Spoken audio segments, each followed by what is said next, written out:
People-pleasing got me nowhere. It feels weird to say that out loud, almost like admitting a failure, but it's true. For so long, I thought that if I just kept making everyone happy, if I just did everything right, if I kept putting everyone else's needs ahead of mine, maybe, just maybe, I'd finally feel like I belonged, like I mattered. But in the end, it never worked out the way I thought it would. I thought if I was the one who always showed up, the one who always said yes, the one who put others first, that people would see me, that they'd see how much I cared, that they'd understand how much I was sacrificing for them. But all it did was leave me empty and exhausted. I thought if I kept giving, I'd get something back. But instead, it was like I was running on empty, constantly trying to please everyone, but never getting any of the love or appreciation I thought I'd earned. I was pouring from an empty cup, and no one even noticed. I remember thinking that if I kept up the act, if I kept being who everyone needed me to be, eventually, they'd appreciate it. But what I didn't realize is that people-pleasing isn't about love. It's not about true connection. It's about avoiding conflict, about trying to control how others see you, about making sure no one is ever disappointed in you, even if it means sacrificing yourself. And the worst part, most of the time, it didn't even work. I did all the things. I said yes when I should have said no. I kept quiet when I should have spoken up. I bent over backward to make sure everyone else was happy. And what did I get in return? The same cycle of exhaustion, resentment, and disappointment. I was constantly left feeling like I was still invisible, still overlooked. People would ask for favors, for time, for attention, and I'd give it all.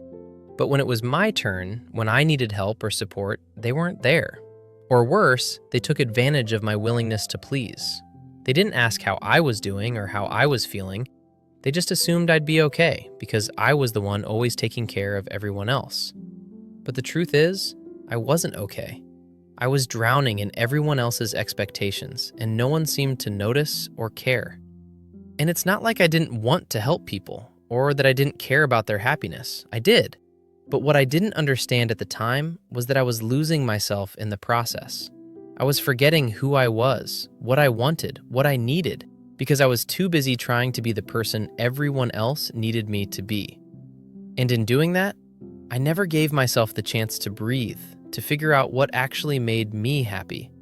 I was so focused on making others happy that I forgot I was allowed to be happy too. It wasn't until I stopped and really looked at my life that I realized I had spent so much time bending to everyone else's will that I had no idea who I was anymore. I'd become a collection of what everyone else wanted me to be, and none of it felt like me anymore. I didn't even know how to say no, how to set boundaries, how to ask for what I needed. I just thought that if I kept giving and giving, eventually I'd get something back. But I didn't. I just got tired and resentful and more lost. And the hardest part is realizing that the people I was trying to please, those same people I thought would notice, would appreciate the effort, often didn't even realize what I was doing for them. They didn't see how much I was sacrificing. And even when they did, it wasn't enough. It was like I was just another part of the background, always there, always reliable, but never really seen. I've learned now that people-pleasing isn't love. It isn't connection. It's just a way of trying to avoid the discomfort of disappointing others, of feeling like you're not enough. But the truth is, when you spend all your energy trying to please everyone else, you end up losing yourself. And no matter how hard you try, it won't ever give you the validation or the love you're looking for. I wish I could go back and tell my younger self that it's okay to say no, that it's okay to take care of myself, that I don't have to be everything for everyone, and that I'm worthy of love and respect as I am. Not just as the person who always gives, always shows up, always puts others first, but as me. And now, when I look at my life, I realize that it's okay to disappoint people sometimes. It's okay to say no. It's okay to put myself first without feeling guilty. Because if I'm constantly running on empty, how can I possibly give anything to anyone else? People-pleasing may have gotten me nowhere, but learning to be true to myself, that's where the real change is happening. It's not easy, and it's not perfect, but I'm learning to say no, to set boundaries, to give myself the space to breathe. And for the first time in a long time, I feel like I'm finally starting to live for me.